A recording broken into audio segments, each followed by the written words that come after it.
Assalamualaikum warahmatullahi wabarakatuh. Nama saya Albertus Bayu Jipriyono. Pada kesempatan hari ini, saya akan mencoba menjelaskan beberapa contoh program Python yang bisa kita pakai pada Jupyter Notebook yang ada di DGX A100 milik Universitas Gunadarma. Pada contoh yang pertama ini, kita akan melihat sebuah program untuk menggabungkan kata menggunakan bahasa pemrograman Python. Di sini, bahasa pemrograman Python yang digunakan adalah versi 3. Dan tujuan dari program ini adalah menggabungkan dua kata, yaitu dari variabel kata 1 dan kata 2, lalu menghasilkan sebuah kalimat berdasarkan dua kata tersebut. Dalam pembuatan program ini terdapat dua tahapan. Yang pertama adalah membuat dua variabel yang berisikan dua kata untuk nantinya digabungkan. Pada program ini, variabel yang pertama diberi nama kata 1 dengan isi berupa kata halo. Lalu variabel yang kedua dinamakan kata 2 yang berisikan nilai dunia. Tahap selanjutnya adalah kita dapat menggunakan operasi matematika plus atau tambah untuk menggabungkan kedua variabel tersebut menjadi sebuah kata. Dalam hal ini, yang harus diperhatikan adalah penambahan spasi untuk memberikan jeda antara dua kata tersebut di tengah-tengah operasi yang dilakukan. Jadi di sini kita dapat melihat programnya adalah hasil sama dengan kata 1 ditambah sebuah spasi, lalu ditambah kata 2. Lalu kita dapat melakukan print hasil atau mencetak hasil yang sudah kita dapatkan. Berdasarkan penjumlahan tersebut, maka kita mendapatkan sebuah hasil yaitu halo dunia dengan ada spasi di tengahnya. Berikutnya adalah tugas yang harus Anda lakukan. Di sini ada dua variabel yaitu kata 1 dan kata 2 untuk menggabungkan dua kata tersebut. Tugas Anda adalah menambahkan dua variabel lagi, yaitu kata 3 dan kata 4, lalu digabungkan antara kata 1, kata 2, kata 3, dan kata 4 menjadi sebuah kalimat dengan nilai sesuai keinginan Anda. Lalu dapat dicetak hasilnya sehingga menghasilkan hasil yang sesuai dengan yang kita inginkan. Baik, sekarang kita masuk ke program yang kedua.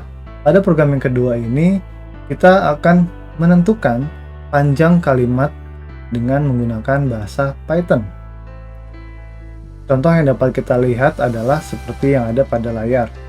Contohnya di sini saya memiliki input A, B, C, maka outputnya yaitu panjang dari kata atau kalimat ini adalah 3 karakter, yaitu karakter pertama A, karakter kedua B, ketiga C.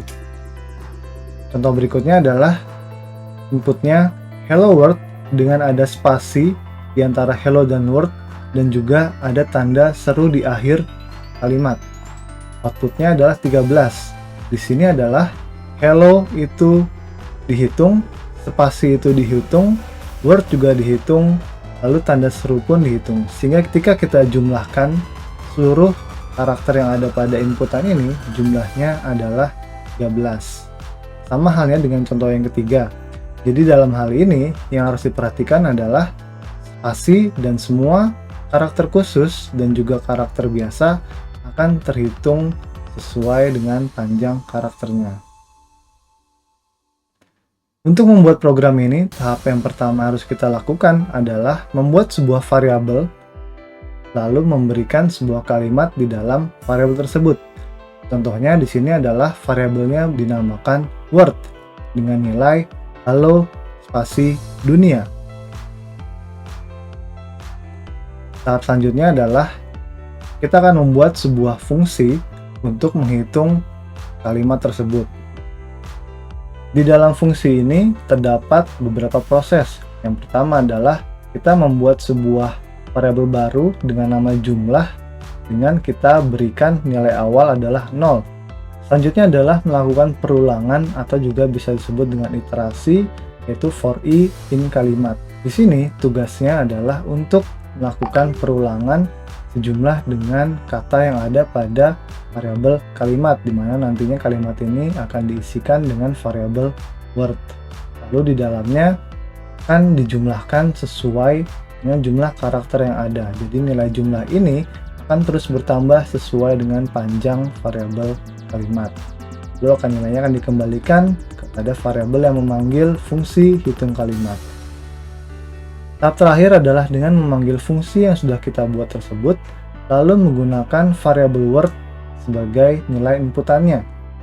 Jadi di sini kita dapat memanggil fungsi hitung kalimat, lalu memasukkan variabel word sebagai inputannya yang akan diproses ke dalam fungsi hitung kalimat. Dari hasil fungsi hitung kalimat ini, ketika kita cetak, kita dapat melihat bahwa halo dunia memiliki 11 karakter. Berikutnya, kita masuk ke dalam tugas yang harus Anda lakukan. Di sini ada variabel word dengan isi halo dunia. Tugas Anda adalah membuat sebuah kalimat dalam satu paragraf di dalam Word ini, lalu nanti dapat dihitung berapa jumlah kalimat tersebut.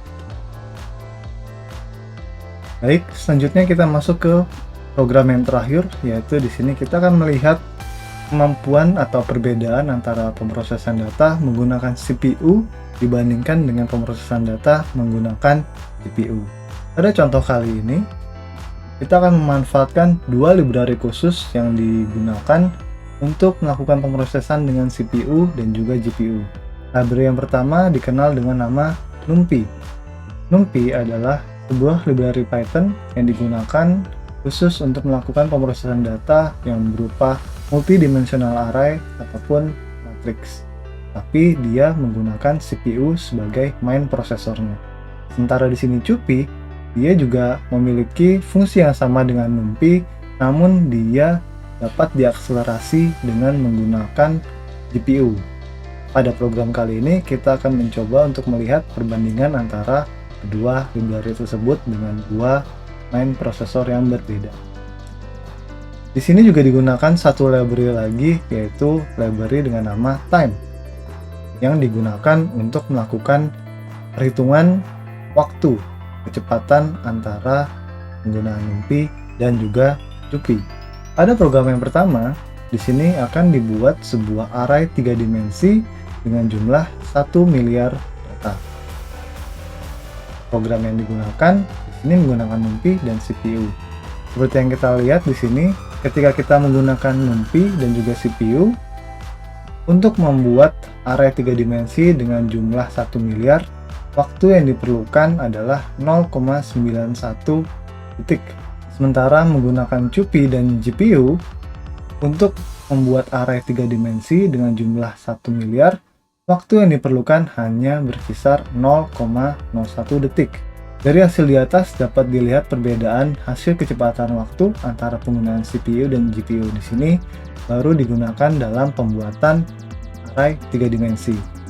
Lalu bagaimana jika dilakukan operasi matematika terhadap array ataupun matriks tersebut? Pada contoh program yang kedua, di sini kita dapat melihat perbedaan antara CPU dan GPU pada pemrosesan data sederhana atau operasi matematika yang sederhana. Tahap pertama adalah kita membuat sebuah variabel yang nantinya akan dikalikan dengan array yang sudah kita buat sebelumnya. Di sini contohnya adalah n sama dengan 5. Untuk NumPy, ketika nilai array 3 dimensi tadi dikalikan dengan 5, waktu yang diperlukan adalah 0,6 detik.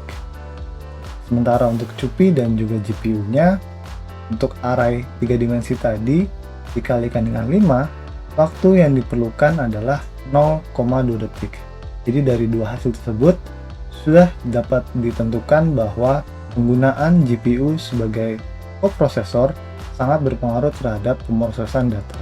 Oleh karena inilah, penggunaan NVIDIA DGX A100 sangat berpengaruh terhadap penelitian dan pembelajaran terhadap data yang jumlahnya sangat besar. Sekian materi untuk hari ini. Kita ketemu lagi di pertemuan selanjutnya. Assalamualaikum warahmatullahi wabarakatuh.